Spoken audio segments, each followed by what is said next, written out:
Olá, meus amigos e amigas, estamos hoje em mais um MCast, o nosso podcast onde falamos sobre direito, sobre justiça, sobre direitos humanos, sobre acessibilidade.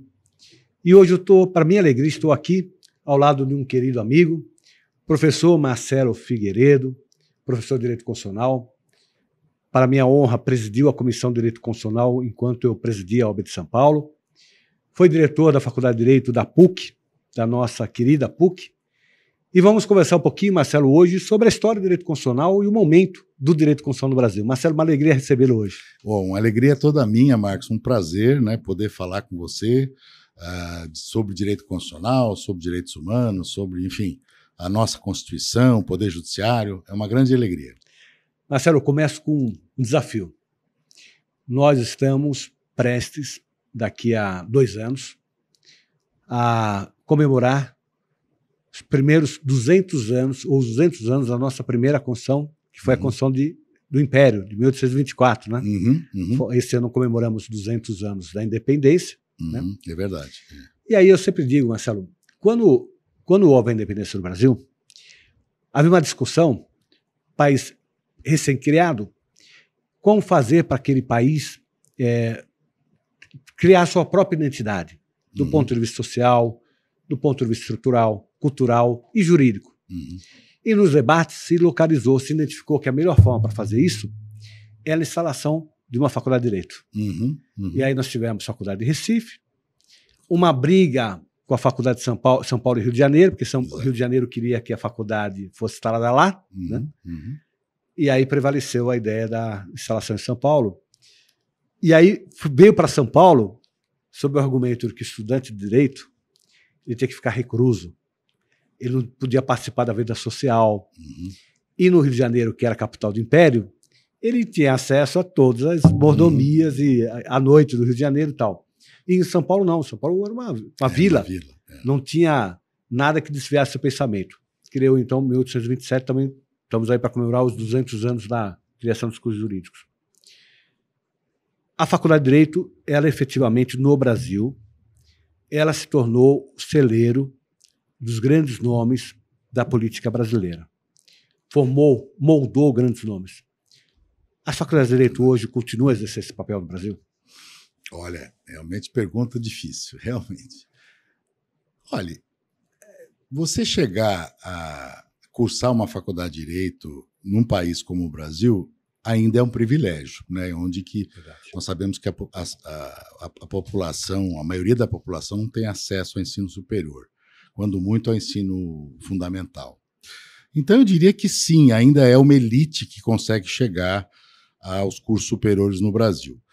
O grande problema é que são poucos os cursos jurídicos de excelência no Brasil, né? O Brasil, se comparado com outros países da América Latina, ou mesmo do mundo, me parece que é o primeiro lugar. Ele tem um número de cursos extremamente elevado. Ultrapassou 1.900 cursos. Está vendo? Estados Unidos tem 160. Pois é, não dá. A gente sabe em que condições, muitas vezes, são autorizados esses cursos, contra até o discurso da OAB e a política da OAB, que procura imprimir qualidade nessa instalação de cursos.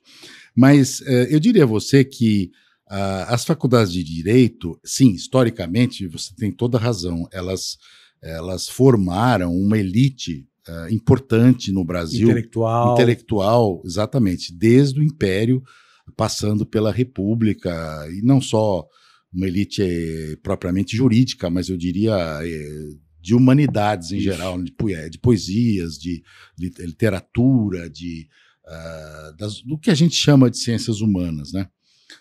Grandes poetas nacionais, grandes historiadores, grandes políticos, todos passaram pelos principais cursos, não só de São Paulo, como de Recife também, né? A Faculdade de Recife também, até hoje, é tida como uma excelente instituição. Agora, eu diria que hoje há uma minoria de cursos, e eu não sei dizer quantos tem em São Paulo, mas eu diria que nos dedos das mãos, o número de cursos que podem ser bem qualificados ou que dão ao bacharel condição de exercício, vamos dizer, da profissão e ter condições de se situar no mercado, né? Eu lembro, comentou agora dos poetas, né? Eu lembro da poetisa, da nossa escritora, Lígia. A Lígia Fagundes Telles, falecida recentemente. Era advogada. Era advogada, exato. Eu tive a honra de fazer uma homenagem a ela. Nós chegamos a fazer uma homenagem a ela. Muito bem lembrado. No último ano da nossa gestão. Que legal. Lá no Teatro Gazeta. Foi emocionante. Imagino. A formação continua. O foco do Faculdade de Direito é uma formação humanística, né? Não é só técnica, né? Sem dúvida. É uma visão social, uma visão do ser humano na sua complexidade. Hoje nós tivemos uma pandemia. Pandemia, veio o curso à distância. Que não havia alternativa. Isso do curso do fundamental até a faculdade, de todas as faculdades. Não havia alternativa, né? A alternativa era a morte. Né? É verdade. Era expor a morte. É verdade. Diminui a pandemia, ainda não dá para falar acabou a pandemia, porque isso é um processo que a gente não entende até hoje muito bem como vai se dar. Mas, vamos dizer, está sob controle. As aulas voltaram ao ambiente físico, né? Sem dúvida. Essa chegada ao ambiente físico, como está se dando, Marcelo? Olha, com grande... Aliás, a experiência também do virtual primeiro. Como é que foi a experiência do virtual? A experiência do virtual foi uma novidade para todos, inclusive para nós professores. É verdade que alguns cursos de pós-graduação, lato sensu, em várias instituições de ensino no Brasil já eram virtuais, né? Aqueles cursos de um ano e meio de especialização, muitos deles já era virtual, inclusive na área do direito. Nós trabalhávamos com a realidade virtual, mas de uma forma muito pequena, muito reduzida. Alguns cursos pontuais. Então, assim, o grande desafio foi passar da sala de aula para o computador, né, para os ambientes virtuais, e para as duas partes, não só para o professor como para o aluno também, porque é uma coisa muito impessoal, você não vê o aluno, você procura chamar o aluno, muitas vezes ele não aparece, ele coloca uma foto. Você não sabe se ele está lá, se ele foi comer uma pizza, se ele tá, foi assistir o jogo do São Paulo. Eu brincava com os meus, porque era muito cedo, 7h30, né? Eu falei, olha, para mim vocês estão todo mundo de pijama, vocês pelo menos, né? O rosto, pelo menos, uma camisa para a gente conversar. Mas, ao mesmo tempo, Marcelo, desculpe cortar, mas não é isso.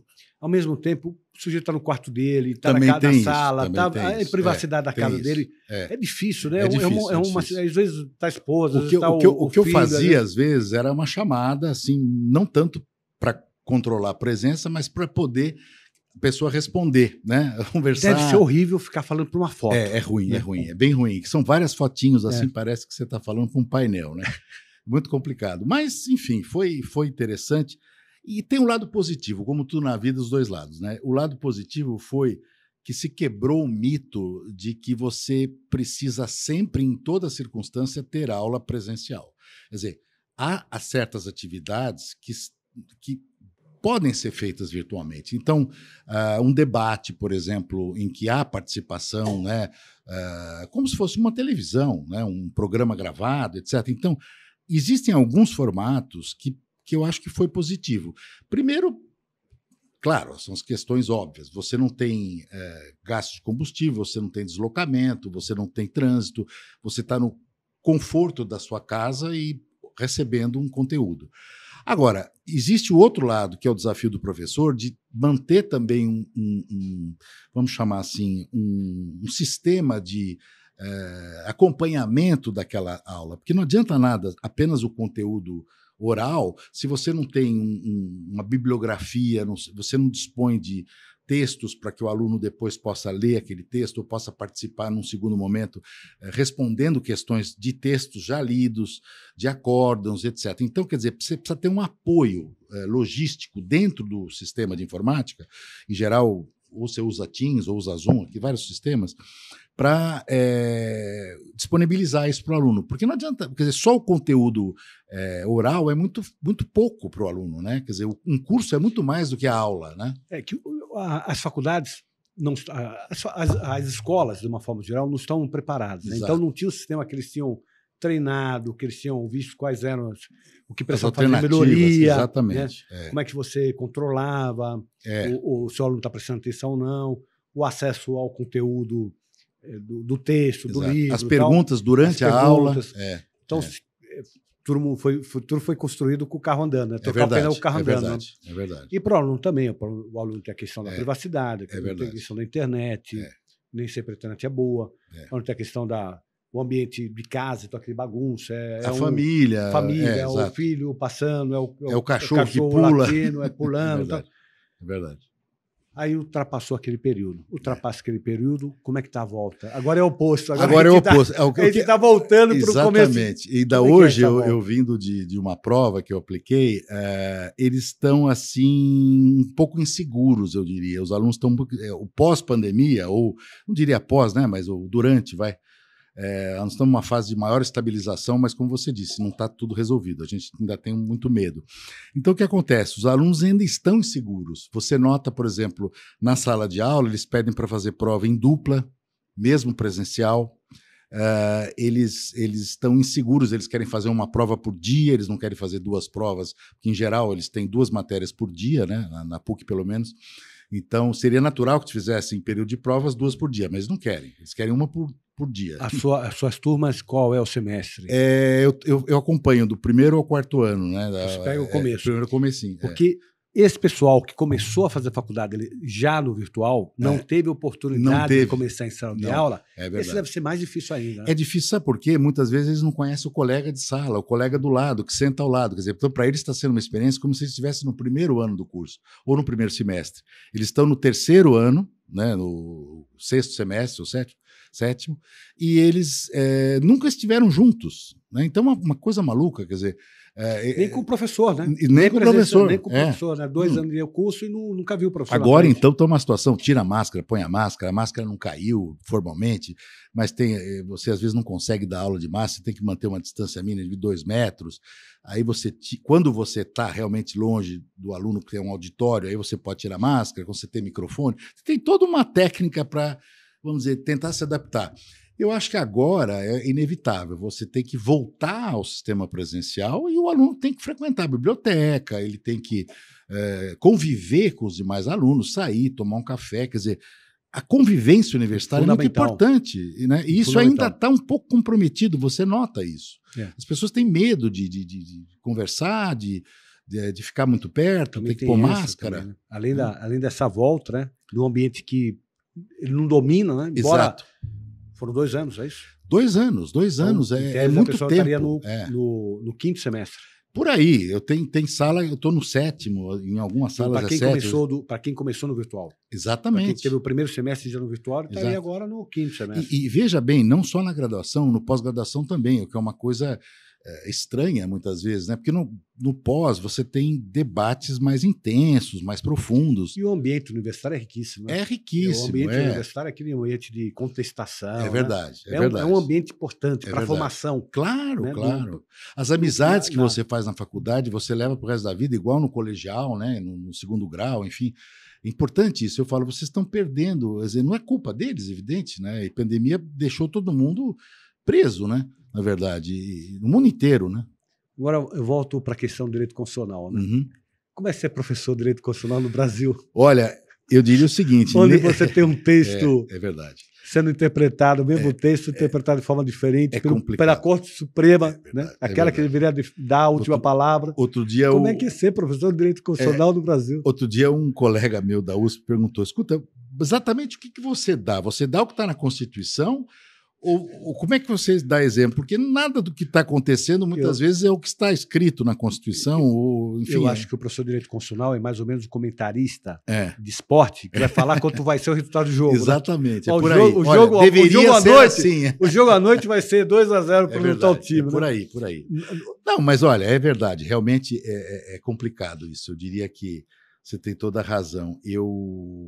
Bom, o direito constitucional mudou muito, né? Vamos dizer, no Brasil, até a década de 70, 80, direito constitucional era poesia, né?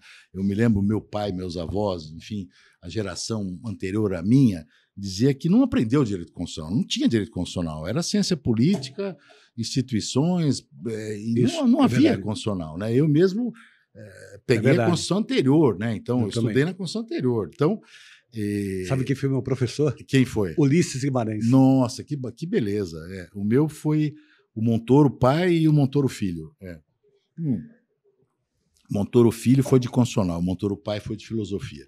Mas, enfim, eu quero dizer o seguinte, pós-88, nós realmente temos um direito constitucional positivo, vamos chamar assim, que é uma Constituição organizada, sistematizada, com capítulo de direitos fundamentais, ordem social, ordem política, mulheres, minorias, enfim, ordem econômica, financeira, etc., meio ambiente e tal, cultura, esportes e tal. Agora, então, o direito constitucional, digamos, passa a ter uma relevância maior e até a condicionar os outros direitos, vamos dizer assim, a partir do texto da Constituição. Como deveria ser. Né? Exato. A partir de 88, quer dizer, basicamente, a Constituição de 88 é importante não só pelo que ela contém, o que ela revolucionou, vamos chamar assim, se nós compararmos o passado. Sim. Né? Sim, agora, 6769. 6769. Né? Agora, também revolucionou no sentido de criou-se uma literatura, vamos chamar assim, muito contemporânea do que revolucionou os outros direitos, o civil, comercial. Do que representa efetivamente uma lei maior. Né? Exato. Que não tinha esse porque conceito. As pessoas passaram a escrever nas suas especialidades a partir do que consta na Constituição. Quer dizer, então o direito civil mudou, o direito. Não é que mudou, mas foi interpretado a partir Você tem fundamentos da Constituição. Que, exatamente. Que altera, né? O direito civil. Então, toda a questão, relação homoafetiva, problemas, vamos chamar, sobre.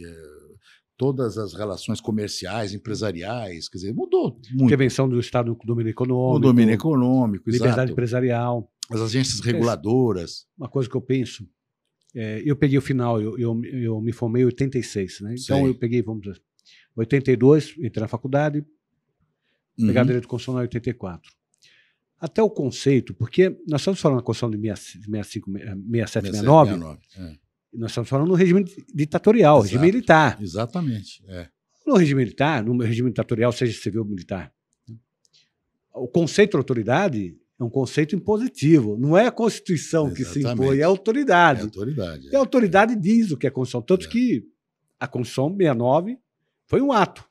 Não há dúvida. Do autoridade, não foi um ato do povo. Não foi o povo. Uma assembleia, nada disso. 67 e 69 não foram instituídos, a Constituição não Exato. foi instituída por vontade popular. Exato. Foi vontade da autoridade. E aí, ainda sofremos muito, isso, pelo menos assim me parece, Marcelo, do que é uma autoridade. Né?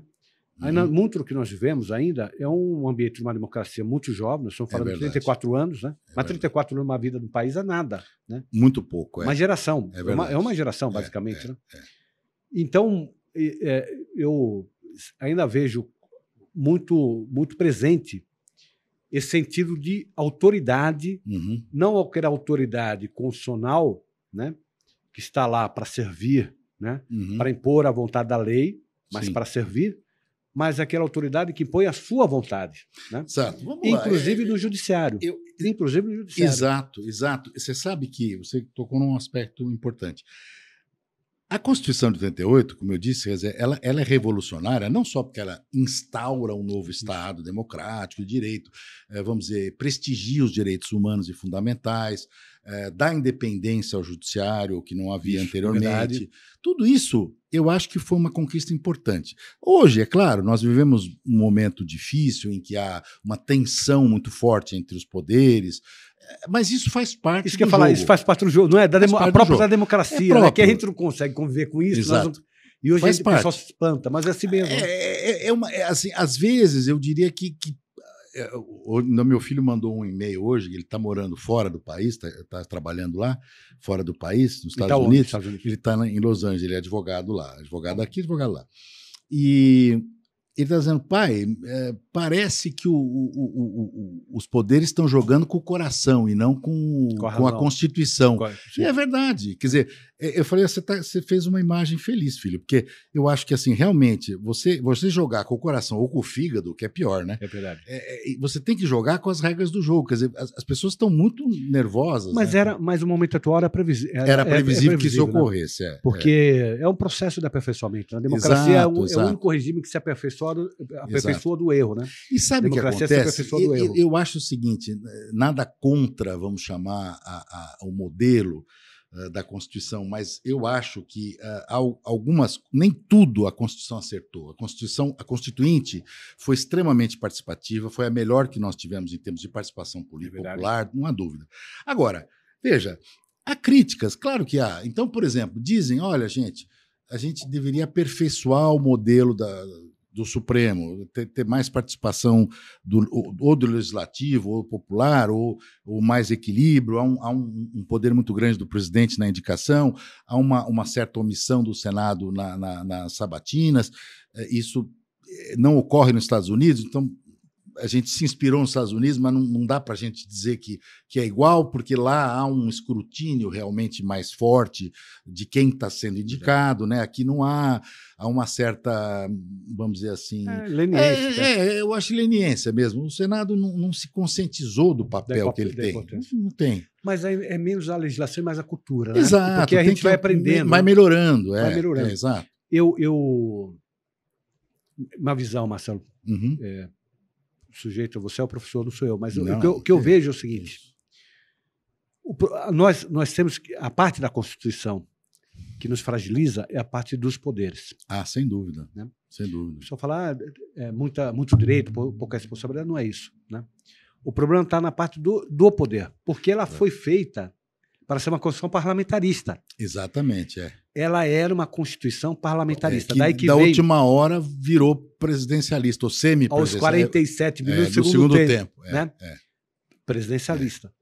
E aí, duas coisas. Alguns instrumentos próprios do parlamento. Sim. Por exemplo, medida provisória. Exato. Esqueceram de tirar. Exato. E aí ficou na Constituição, dando à presidência da República um poder que os presidentes da República, num país democrático, num país que tem a construção do regime presidencial, não tem. É verdade. Por isso é que nós falamos muitas vezes, né, em superpresidencialismo latino-americano ou hiperpresidencialismo latino-americano, por causa disso. Isso que eu falo sempre quando vai discutir regime de governo, né? Vamos discutir o semi-parlamentarismo ou semi-presidencialismo, vamos discutir outra vez o parlamentarismo. Eu digo, olha, eu sou um democrata, eu assisto todas as discussões. Vamos discutir o presidencialismo primeiro? Pois é. Porque o nosso presidencialismo é um presidencialismo equivocado, errado. Exato, Ele concentra muitos poderes na presidência da República. Eu cito um exemplo.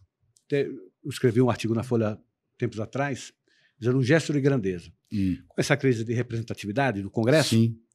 Nós estamos vivendo o ano 2013, todo aquele movimento popular, talvez o maior movimento depois das diretas, né?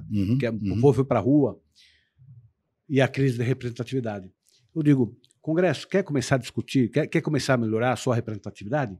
Faça como os outros países presidencialistas, inclusive os Estados Unidos, que é uma Constituição curtinha, né, enxuta, proíba a pessoa eleita para o legislativo de servir para o executivo. Não há dúvida, eu também já defendi isso várias vezes. Eu acho que é uma excrescência do nosso sistema a possibilidade do deputado virar ministro e depois voltar para o parlamento. Chega a tal ponto de o presidente precisar do voto do deputado e o deputado corre para o Congresso, vota e volta a ser ministro no dia seguinte. Quer dizer, não é possível isso. Primeiro, o executivo quebra a vontade popular. Claro. Porque a vontade popular elegeu um parlamento. Exato. Aí, no dia seguinte à posse, o executivo tem o poder de alterar o parlamento. Portanto, alterar aquilo que é vontade... Ele capta um deputado, uma liderança, mudou a composição e vira um ministro do governo. Portanto, ele mudou a composição do parlamento. Exato. E você pega... Não é não. Você pega uma prefeitura, por exemplo, uma prefeitura, um governo do Estado, e às vezes até... Nós tivemos na Prefeitura de São Paulo mais de 10% da Câmara como secretário da Prefeitura. É complicado isso. Muito complicado. Ou seja, para mim, o Executivo muda a vontade popular, porque a sociedade quis eleger aquele parlamento. Exato. Então, agora, também, Marcos, sabe, são duas questões, eu acho. E ele quebra o equilíbrio de forças porque ele poder de sedução, porque ele oferece cargo, orçamento, etc. É verdade. Ele consegue cooptar as lideranças. É verdade. Então, o Congresso, pega o Congresso Nacional. Ele perdeu o Congresso Nacional, que era a sua segunda função mais relevante, que é a função de fiscalizar as atos do Não Poder há Executivo. dúvida, você tem razão, é verdade, é verdade. Eu acho que esse é um problema sério no Brasil, uma falha muito grande. Existem outras, por exemplo, Sim. a questão de reeleição para presidente da República, que eu, num certo momento, achei natural, uma reeleição. Hoje eu penso duas vezes, será que realmente não seria melhor proibir a reeleição? Porque, veja, não é só o Brasil, mas, de uma certa maneira, toda reeleição causa problemas também. E também o jogo fica um pouco desnivelado, porque ele já sai numa vantagem, né? Ele tem a máquina na mão, então...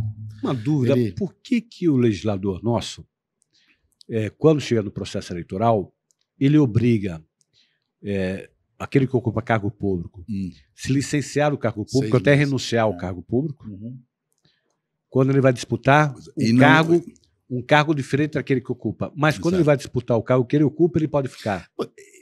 Eu acho que é uma anomia, é uma lacuna intencional. Eu não sei. Tem um fundamento, eu não conheço fundamento. Não há um fundamento racional. Eu creio que é simplesmente um favorecimento para quem ocupa esses cargos. Você resolveria esse problema, né? Claro, claro. Não, veja, o México, por exemplo, ele teve tanto problema em reeleições, tanto do executivo quanto do legislativo, que ele adotou uma postura radical. Ele proíbe qualquer reeleição, até do legislativo. Quer dizer, então, assim, a renovação no México de cargos é 100%. Bom, mas eu queria até voltar um pouco à questão que você falou do judiciário e tal. Você sabe, eu estava lendo uma pesquisa, acho que do CNJ, se eu não estou enganado, 80% ou 70% dos clientes do judiciário é o governo federal e os bancos. Então, e as telefônicas, parece que é questão de consumidor e tal. Agora, isso é um absurdo, né? Isso mostra bem, quer dizer, vamos dizer, o descompromisso do Estado brasileiro com os direitos das pessoas. É assim, mais de 50%. É mais, não é? 50 e poucos. Mais de 50% o Estado se faz presente. Estado réu. Como autor. O autor ou pensando no processo, tirando o processo criminal. Não, eu estou falando mesmo, tributário. Tira o processo criminal. Exato. 30% de execução fiscal. E o juiz, lá da comarca do interior, que é vara única, né? A comarca pequenininha, o juiz é vara única, o juiz despacha soltura do réu que está preso, já cumpriu pena. Sim, um absurdo, né? Separação de corpos do marido que está batendo na mulher, alimentos da criança e despacha de execução fiscal. E se ele não despachar de execução fiscal, ele vai ser cobrado do Ministério Público. Claro. Né? Ou da corregedoria. Então, para o juiz também é difícil, né? Claro. Porque ele tem que despachar tudo, né? E ele, evidentemente, prioriza no seu íntimo, né? Aquelas questões que são mais relevantes, mas em um determinado momento, por mais que ele priorize, ele tem que parar de despachar a questão no processo criminal, né? Para poder despachar a execução fiscal. Agora é estranho, né, que o autor seja o maior cliente do judiciário, o governo seja o maior cliente, né? Disparado, federal, mas estadual, disparado. É uma coisa esquisita. Disparado. Né? Agora, na Justiça do Trabalho é pior ainda. Eu lembro do nosso querido amigo também, saudoso, faleceu há pouco tempo, Pedro Manos. O Pedro Manos, claro, não foi nosso diretor. Ele, amigo, sim, amigo. Foi meu companheiro 2 vezes. Sim. Eu fui do Conselho Universitário da PUC. Do Conselho, né? Eu soube. Não, mas eu fui também do Conselho do São Paulo Futebol Clube. Ele também era da São Paulo. Do Conselho Consultivo, São Paulo Roxo. Tá certo. Roxo não, tricolor, né? É verdade. E o Pedro Paulo, uma vez debatendo com ele ainda ministro do TST. Do TST, sim. Nós estávamos no debate, eu e ele debatendo. E ele me trouxe um dado que era o seguinte: no tribunal, na Justiça do Trabalho,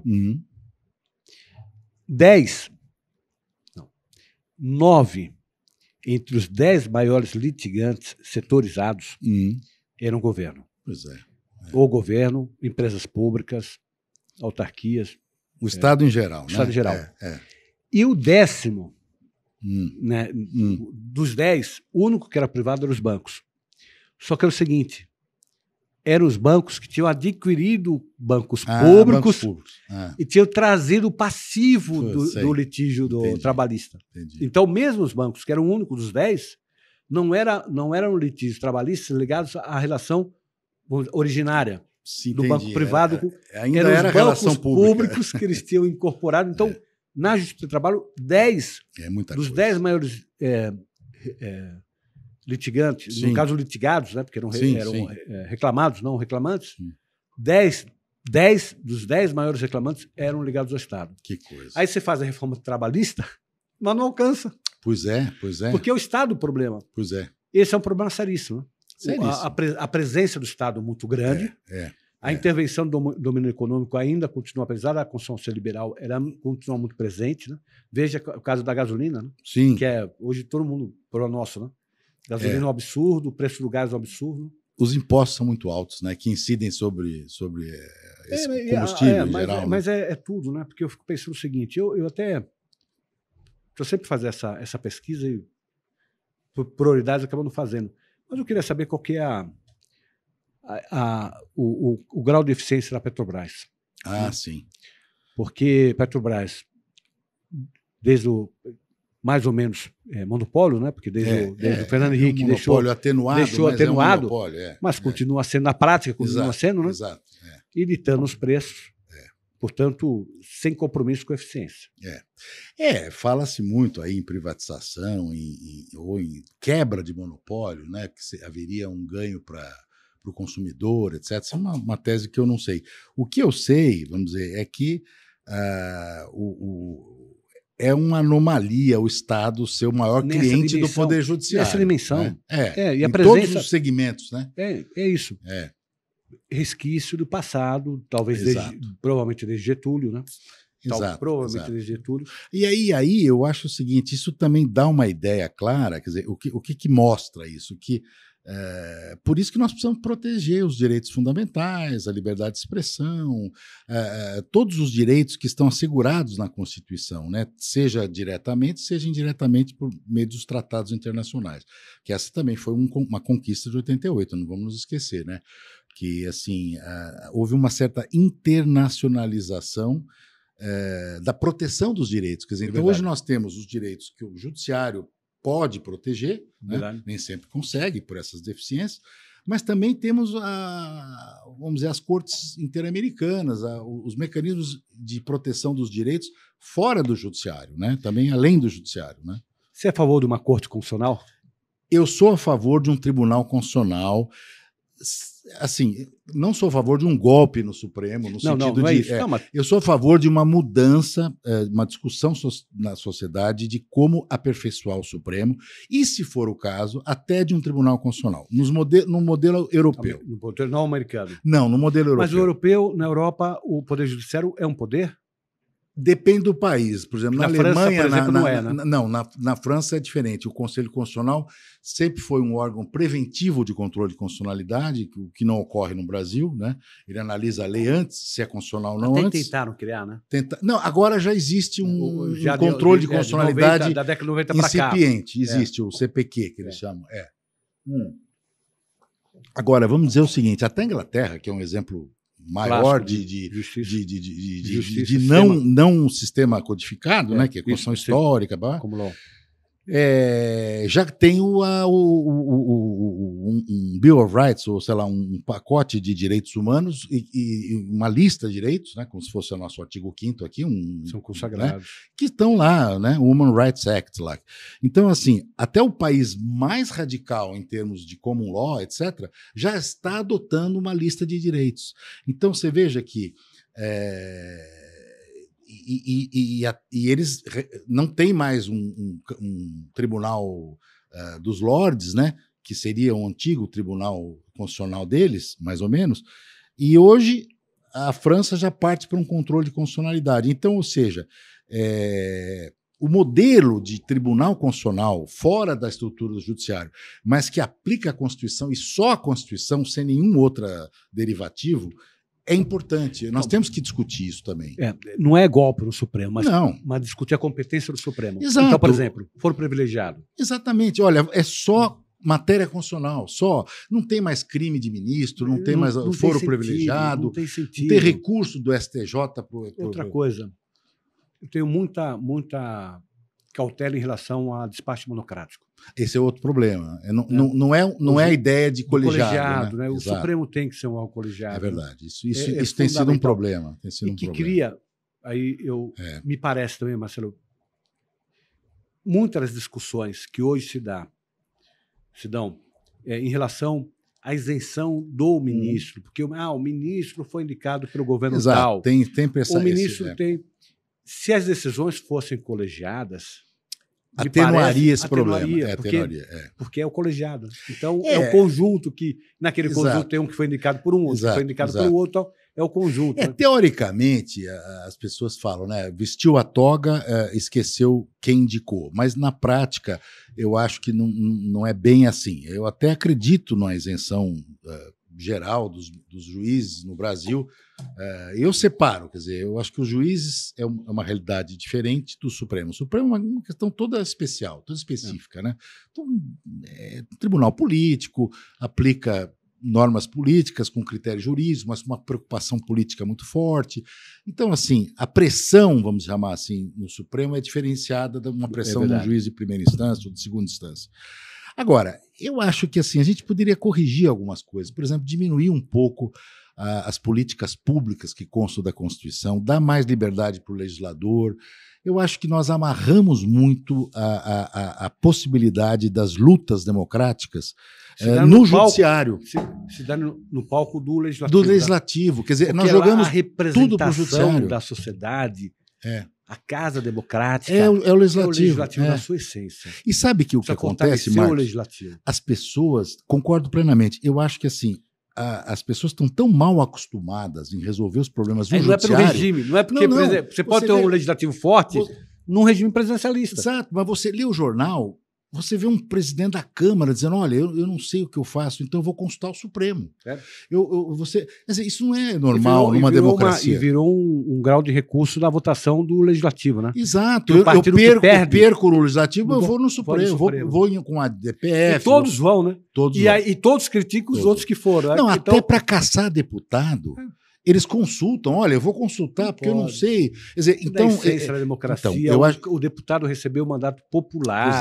Pois é. Foi a sociedade que quis ele lá. Quem é que pode caçar é a vontade popular. Eu acho que está havendo uma certa exacerbação, vamos chamar assim, dos poderes, né? Eu acho que a gente diminuiria essa tensão, assim, enxugando um pouco a Constituição, retirando um pouco muitas políticas públicas que deveriam ser debatidas e avaliadas ou avalizadas no legislativo. É verdade. Sabe? Isso aí realmente...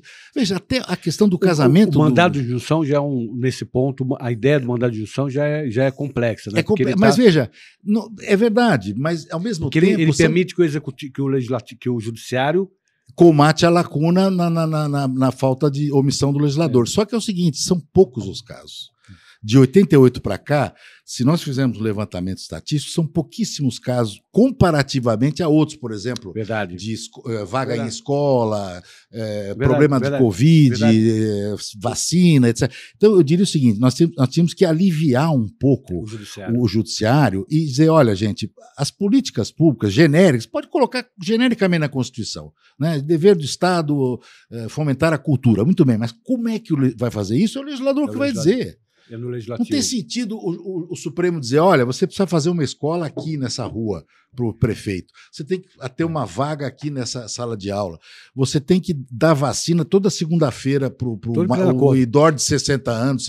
Não é possível isso. E mais um detalhe, né? Porque eu sempre faço essa crítica para o judiciário.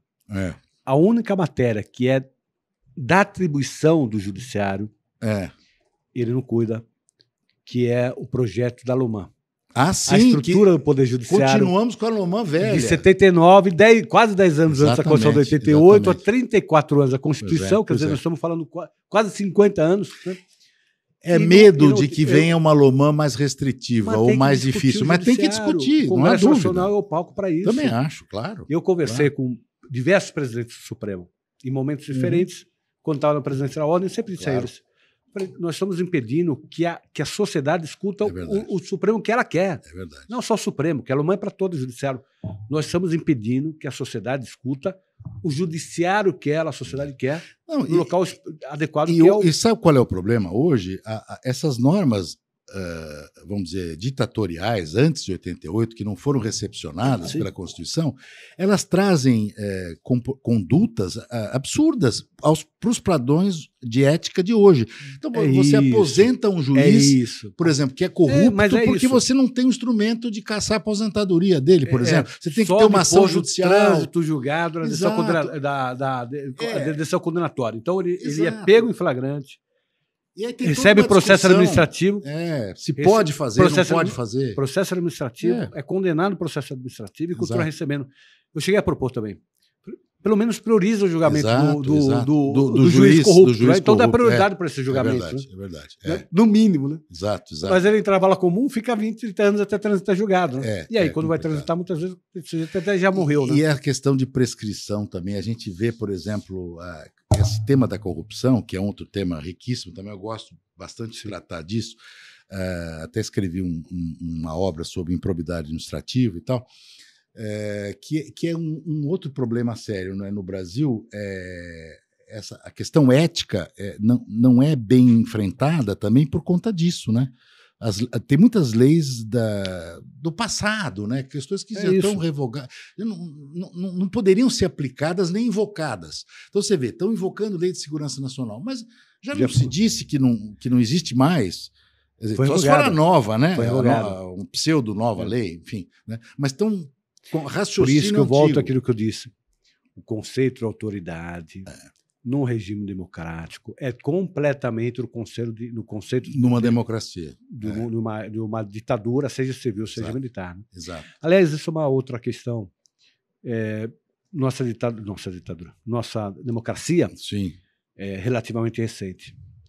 E ela é muito questionada de tempos em tempos pela própria sociedade. Né? Fala, não, mas corrupção, associa a corrupção com democracia. Né? É verdade. Associa muitos direitos. Né? Muitos direitos. Não tem obrigações. Muitos tem recursos. O judiciário tem muito recurso e tal. Eu digo, para nós é o oposto. Nós tivemos pouca democracia na nossa história, porque as rupturas institucionais foram sequenciais, não é isso? Sem dúvida. Se nós contarmos do Império de 24 até hoje, o tempo só no Segundo Império, né, tivemos 60, 70 anos de estabilidade, e depois crises, impeachment de presidente, golpe de Estado, quer dizer, período muito curto de democracia. O Brasil é muito pequeno. Aliás, a primeira Constituição já nasceu no golpe, né? Já nasceu no golpe. Porque o Dom Pedro, a Constituinte... É verdade, foi dissolvida. Foi dissolvida porque ele não gostou do texto. É verdade, disse que não dava poderes moderadores ao imperador, né, Dom Pedro I, ele dissolveu e outorgou a Constituição de 24. Mas, enfim, eu acho que nós realmente somos uma democracia jovem e o Brasil tem muito ainda que fazer, tem muita lição de casa. Eu acho que, por exemplo, o legislador está devendo uma reforma política, tributária e administrativa. Eu ouço essa conversa há no mínimo 50 anos, viu? E eu não vi ainda nenhuma reforma para valer. Eu até colocaria a tributária no segundo plano. Eu não daria política primeiro. Eu colocaria a política e a administrativa. Vai lá, já seria uma grande. A tributária virá depois, porque aí é o suporte financeiro da atividade estatal, mas discute a atividade. O próximo candidato à presidência se comprometa, né, com uma reforma política e administrativa. Mas aí esse compromisso tem que ser no Congresso. Não, tudo bem, mas pode se como ajudar, né? Sim, mas eu estou dizendo, mas é isso, né? Vamos dizer, você não tem debate. Precisa debater. Do candidato ao legislativo. É verdade. Né? Isso seria importante. Você não tem. Tem gente que defende. Eu não tenho opinião formada. Eu quero te ouvir. Separar a eleição do executivo do legislativo. É possível, mas eu acho que mais importante que isso seria, vamos dizer assim... permitir o debate no legislativo. Eu acho importante, mas talvez mais importante que isso seja discutir modelos políticos que aproximem mais o povo do representante. Né? Você é a favor do voto distrital? Eu tinha um prefeito... Eu sou a favor do voto distrital. Eu tenho um prefeito do ABC. Eu não vou me permitir não falar o nome dele, porque é uma conversa privada. Sim. Ele foi conversar, eu estava na presidência, ele veio conversar comigo pedindo para eu ajudá-lo, ajudar o município a discutir no Tribunal de Justiça a liberação mais rápida do dinheiro do precatório. Ele disse, bom, Marcos... O problema da fila, né? Não é isso. Não, ele disse, eu já mandei o dinheiro para o tribunal. E o tribunal não libera o dinheiro. Ah, sei. O tribunal demora muito para começar a liberar o dinheiro. O dinheiro fica muito tempo parado dentro do tribunal. DEPRE, não é fila de... não é fila do... fica parado no tribunal. Também não está certo. E aí ele dizia, o importante, né, do político estar próximo da população. Dizia, eu moro num prédio, tem uma senhora que eu entro no elevador de manhã, ela está no elevador. Aí ela começa, e meu precatório? Você não vai pagar meu precatório? Tá certo. É a cobrança. Preciso do dinheiro do precatório, preciso viver daquele dinheiro. Aquele dinheiro precisa sair, eu já ganhei na justiça. Ela, já mandei o dinheiro para o judiciário. Está lá, né? Está lá, não sou eu mais. O dinheiro já saiu. Já saiu da minha mão, já saiu da minha mão. Eu estou zerado, meu município não tem déficit de precatório. Entendi. O precatório foi depositado no Tribunal de Justiça. Lá, só vai lá. Aí ela disse, vou trabalhar, vou na prefeitura, quando eu volto, entra no elevador, e meu precatório? Cadê meu dinheiro? Tá certo. Essa cobrança fundamental. É importante. E aí o voto distrital, o que você acha do voto distrital? Totalmente favorável. Distrital misto, acho que tem que haver essa distribuição racional dos distritos, quer dizer, não adianta você também inchar e fazer um distrito imenso, e aí você vai ter o mesmo problema, você não vai ter contato com o representante do teu bairro, do teu distrito, etc. Então, é um distrito que você tenha acesso ao político, e acho que nós temos que fortalecer os partidos políticos. Não existe democracia sem partidos políticos fortes. É verdade. Né? A gente, como às vezes cidadão, tem um certo preconceito da política, mas é preciso que haja política para que as coisas não se deem de uma forma autoritária. Então, não há como as pessoas terem democracia sem partidos, sem discussão profunda, sem debate, sem impeachment, sem recall. Instrumentos que vão melhorando recall. A democracia. Né? Nós propusemos recall. E outra coisa também, viu, Marcos? Eu acho que há muito conflito de interesse, tem muito representante popular que não era para ser empresário, que tinha que se licenciar de alguns cargos. O tal do patrimonialismo. É muito complicado. Essa falta de uma divisão clara entre o público e o privado. Exato. Né? Ou a porta giratória, você vê. Há muito tempo, né? Exato. Vira e mexe, eu defendo muito a questão da regulação do lobby, né? Isso é importante. E eu acho que o lobby, por exemplo, o presidente da República podia, por decreto, baixar o regulamento do lobby para a relação do executivo. Exato, pelo menos para com as agências, para com as relações. Ele podia fazer por decreto. No Poder Executivo. Eu defendi isso, inclusive eu propus para o ministro, e o ministro achou boa a ideia, mas não conseguiu, ele próprio não conseguiu, ele era ministro, não conseguiu levar adiante. Então, se o presidente da República, se o governador do estado, se o prefeito regulasse o lobby no seu ambiente, já ajudaria muito. É verdade. E o Congresso fazer sua parte, que é uma vergonha. É verdade. O projeto que tem do lobby, de regulação do lobby no Congresso, foi apresentado pelo senador Marco Maciel, década de 80. Nossa senhora, isso já é muito antigo. Década de 80. Está lá parado até hoje. Isso é decreto do Aliás, o Marco Maciel foi um excelente político. Acho que era PFL ainda. Ele era um cara de bom senso, um cara que teve uma vida correta. Sim, ele era um parlamentar respeitado. Respeitado. Tal. Era. E ele apresentou o projeto regulando o lobby. Até hoje, não tem até hoje regulação. Eu me lembro que nos Estados Unidos isso está regulado, né? E como a gente brinca, o lobista tem crachá, tem nome, tem a indústria que ele representa, por exemplo, seja de armamento, seja alimentícia. É uma profissão regulamentada, uma profissão correta, necessária. E outra coisa, o Congresso, a agenda do parlamentar está lá, vai receber o lobista da indústria tal, discussão, tema tal, tempo de... Ele tem que colocar o lobista, ele tem que ter agenda dele até é o seguinte, eu acho que é muito mais confortável dizer, olha, o nosso projeto sobre tal assunto é esse aqui. Eu quero que discuta a minha visão. Que é legítimo. Exato. E aí, aqui no Brasil, essa falta de transparência. Você é a favor do financiamento público de campanhas? Eu sou a favor do financiamento misto. Eu sou contra o financiamento exclusivamente público. Acho que o argumento do Supremo, no sentido... Hoje é misto, de certa forma, hoje é misto, porque tem a pessoa física é um misto, que pode contribuir, mas vamos dizer, do ponto de vista de volume, ele é mais público, porque é praticamente público. Então, eu digo o seguinte, qual foi o argumento do Supremo para destruir o financiamento privado? Foi dizer que empresa não é cidadã, ou não tem CNPJ, não tem título de eleitor, né? Um argumento um pouco raso, no meu modo de dizer. Né? É verdade. Então, por via de consequência, a empresa não pode doar. Muito. Né? Agora, veja, não é essa a prática nas maiores democracias do mundo. Os Estados Unidos, que é considerado o berço da democracia, junto com a França, por razões históricas diferentes, enfim, as pessoas se alegram em doar recursos para os partidos. Mas, assim, é aquela viúva que vai doar o dinheirinho da aposentadoria dela. Eu faço questão de doar para o doutor Marcos da Costa, que é candidato, porque eu acredito na plataforma dele. Quer dizer, é uma forma da pessoa se empenhar na cidadania. Participar. Exato. Eu sou muito crítico à decisão do Supremo. Eu também sou não concordei, não. Eu acho que tem que exigir transparência. Porque quem faz Caixa 2... Exato. Com a proibição não deixou de fazer Caixa 2. Porque a proibição não tira o Caixa 2. Aí são dois problemas. O primeiro problema é o seguinte: argumento de que empresa não pode participar porque não é cidadão é falso. As maiores democracias têm, não só na política, hein, na saúde, na educação, quem é que contribui? São as grandes fundações.